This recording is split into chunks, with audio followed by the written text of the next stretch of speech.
A family's Caribbean yacht trip turns terrifying when Julia is nearly dragged underwater by an unseen force. Soon storms erupt, satellites fall from the sky, and their yacht is destroyed. After a violent night, they awaken to find the oceans gone and the Earth's poles reversed. Stranded, they contact a submarine captain named Now who warns the seas will return violently. Before they can reach him, a crazed man kills Tom, forcing Julia and her children, Cassie and Ben, to flee across the barren seabed filled with dead sea creatures and toxic waste. They endure dehydration, storms, and a deadly swarm of crabs while trying to survive. Julia is injured but pushes forward to protect her kids. Guided by Now's signal, they finally reach his submarine, though he dies before helping them. As the oceans violently return, Julia and her children board the submarine just in time, surviving the cataclysm and finding hope in a devastated world.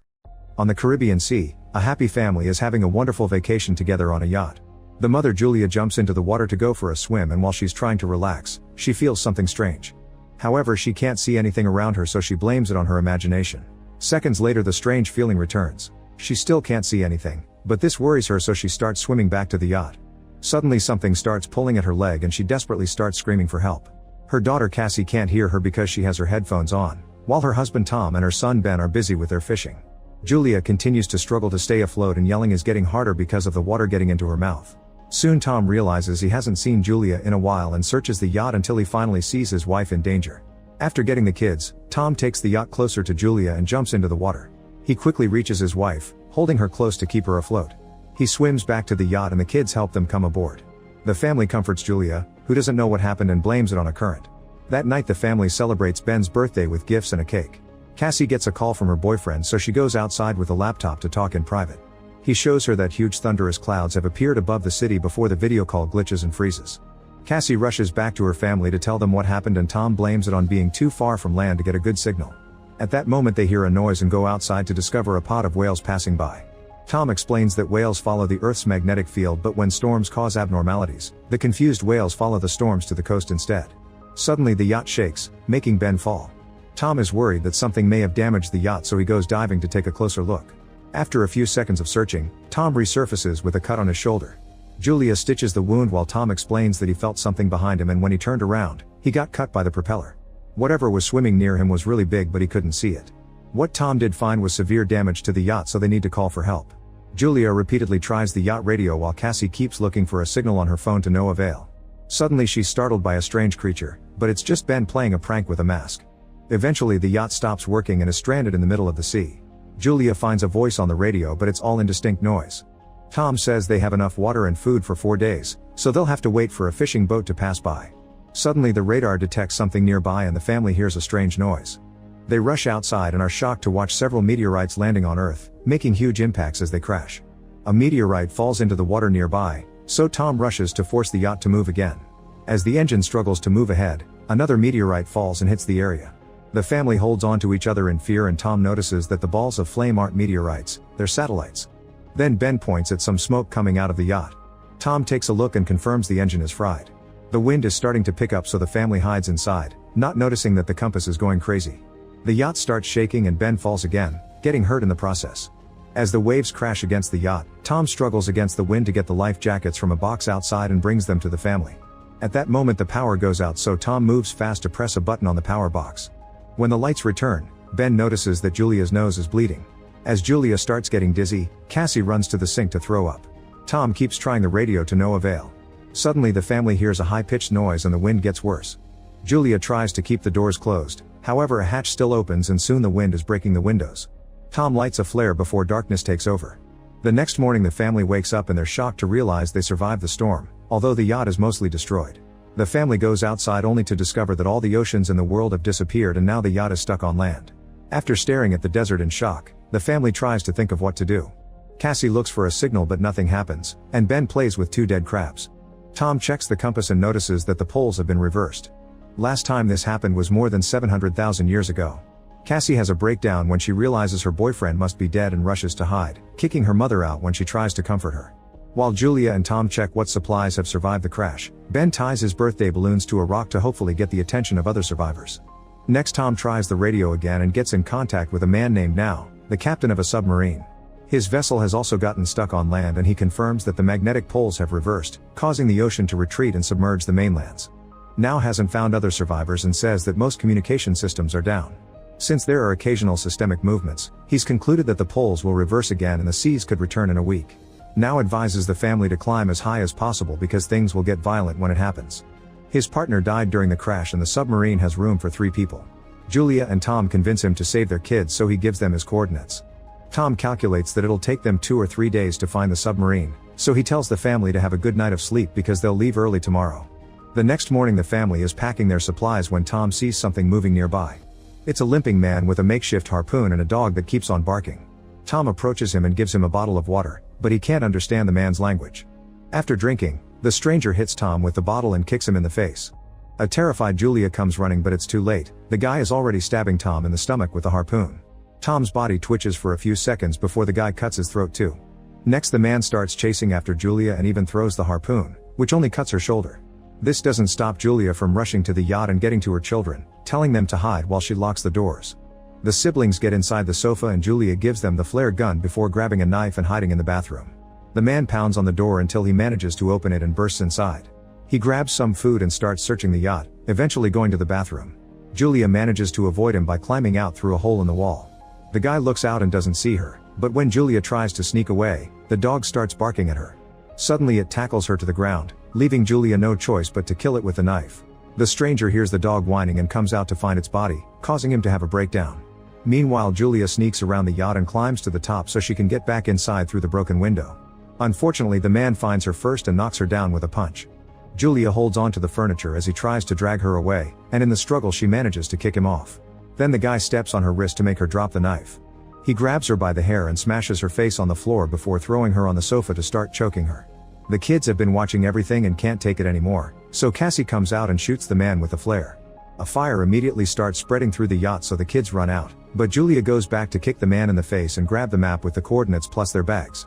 Ben and Cassie cling to their father's body and soon Julia joins them so they can all say goodbye together in tears. At that moment the creepy man comes out of the yacht, so the family starts running away while the yacht blows up in a big explosion. Sometime later the family stops at a small waterfall to rest. Cassie wonders if the crazy man came to them because of the balloons, which makes Ben feel guilty. Julia assures her son that it wasn't his fault and urges the family to keep moving since the strange guy is still following them. At a small pond, Ben is fascinated by the body of a hammerhead shark. At that moment Julia sees the man about to reach them, so the family starts running again. They go down a dune and discover a bunch of toxic waste, so they have to run around it carefully. Moments later, it appears they've lost their pursuer. As they continue to travel, they keep seeing other things stuck on the ground like big dead sea animals and all the plastic from the bottom of the ocean. When Ben starts to slow down, Julia notices he's on the verge of dehydration and stops so everyone can rest. To her horror the water bottle is almost empty and Cassie realizes she mustn't have closed it well. Julia yells at her for being careless, but Cassie says it doesn't matter because there's no way they'll survive this anyway. After a long argument full of screaming, the family keeps moving. Eventually the group finds a crashed plane and is startled by some sudden movement, but it's just birds. The family decides they'll spend the night inside the plane. They share a snack and Julia is heartbroken to find a family picture inside Tom's jacket. Cassie asks for the story of how her parents met, so Julia shares how Tom went to the hospital she worked at and became her patient. He declared his love for her with flowers and a beautiful poem. In the middle of the night, Cassie leaves the plane to relieve herself. Suddenly the creepy man surprises her from behind, but Julia jumps on him first and repeatedly stabs him with unleashed grief and fury. Cassie has to help her calm down with a hug. The next morning, the body is covered in fleas. The family notices it has many bite marks, so there must be some animal hiding in the area.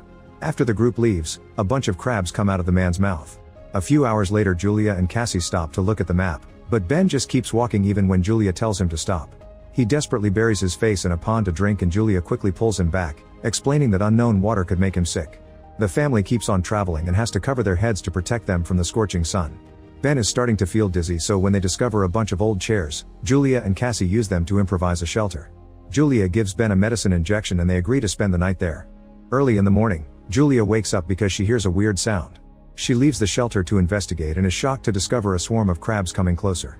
Julia rushes to wake up her kids and the family starts running as fast as possible.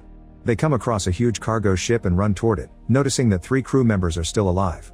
The woman wants to help them, but the 2 men refuse and the group hides inside a container, which they lock to keep the family out. The crabs are almost there, so Julia makes the kids climb to the top of the container.